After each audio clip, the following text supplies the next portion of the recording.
I'm Emily, and we're at Wye Marsh Wildlife Centre. We're talking to you about Canadian animals for Canada Day.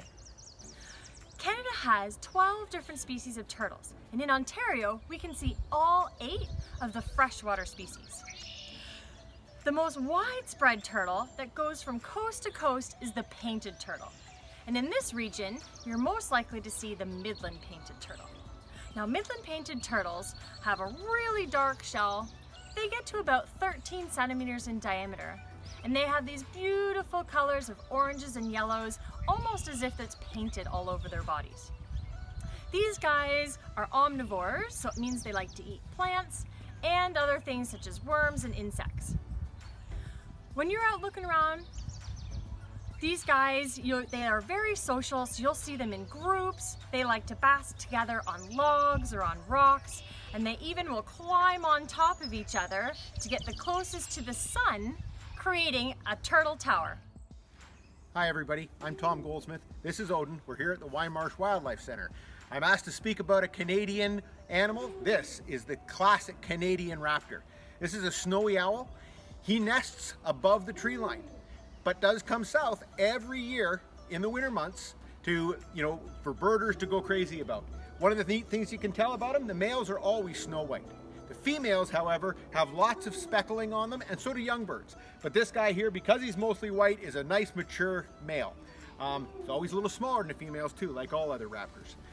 This guy here is also found in parts of Europe and in Russia and things like that. Anywhere where he can be above the tree line, that's where he's going to be nesting. Hi, I'm Mac. I'm one of the naturalists here at the Wye Marsh, and the Canadian animal I'll talk to you about is the Canada goose. There are a lot here at the Wye Marsh, and I'm sure many of you are used to seeing them here. They do form fairly large family groups. In the spring and in the fall, during migrations, we see them in very large numbers, forming very big irregular V's as they migrate. In Wawa, there's a very, very large statue of Canada Goose, the largest Canada Goose statue in the world, something that we as Canadians should be very proud of. I hope that during this Canada Day, we will take time to spend it with our families, whether it's together in smaller groups or virtually as we are doing right now. Hello everyone, I am Delaney Scott from the Wye Marsh Wildlife Centre, and this is Willow, our Broad-Winged Hawk.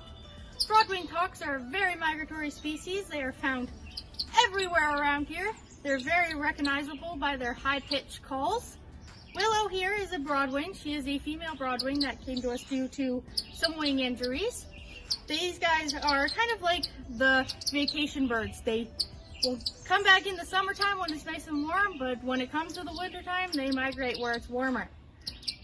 As you can hear Willow right now, she is very, very talkative. She loves to talk. She's very vocal. It's just common for these species with their calls that you can hear from far away.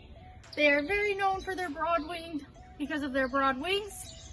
And that is how, if Willow opens her wings a little bit, you can see her wings a little bit as she talks more and more. Hi, I'm Amanda, and I wanted to tell you all about beavers. The beaver is one of the most iconic Canadian animals, and it became an official Canadian emblem in 1975.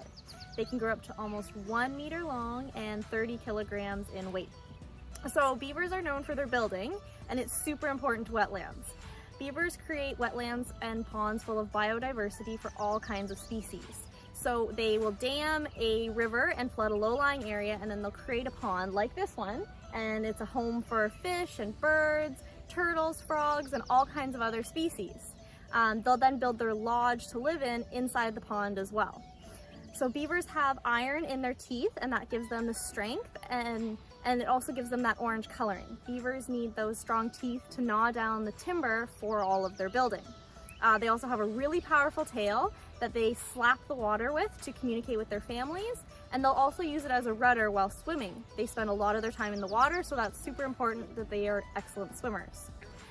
We hope that you learned something neat about some of the amazing Canadian animals that can be found in our area.